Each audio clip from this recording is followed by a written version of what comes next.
We actually have some breaking news to Yes. report. This is why we are live. Yes. It was just reported that CNN has filed a lawsuit against President Trump and several of his aides, including Sarah Sanders, seeking the immediate restoration of the CNN chief White House correspondent Jim Acosta's access to the White House. The suit alleges that Acosta and CNN's First and Fifth Amendment rights are being violated by the ban. Since the ban, Acosta has continued to do his part of his job, contacting sources and filing stories, but has been unable to attend the White House events or ask questions in person, a basic part of any White House correspondent's role. Now, April, what do you think of all of this? What's going on? What do I think about all of this? I think CNN is doing the right thing. Yes.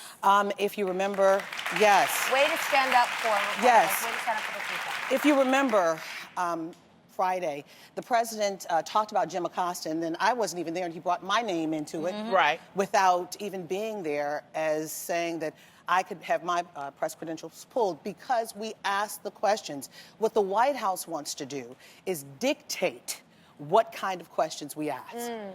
They want to dictate. I say that word strategically and on the real. Right. Yeah. You know, when you ask questions of a president, it's about issues facing the day or issues of the moment. And I have been under fire in that administration since I asked the question in January, Mr. President, are you a racist? You know, that suit covers all of us. But when the White House comes at us in the way that they came after Jim, you know, stripping his past, and then issuing a propaganda video.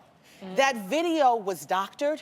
That video, Jim Acosta did not assault that young woman who tried to snatch the mic from him. And Jim Acosta did not assault that woman. And when the White House, not Russia, not China, but the White House issues a propaganda video, that's saying something. And you have to remember, the First Amendment is about freedom of the press. But when we talk about freedom of the press and stripping and possibly stripping credentials, it's not about us, it's about you. When they oppress us, when they suppress us, they suppress you. You don't get the information that you deserve and that you need. The stakes are so high at this moment.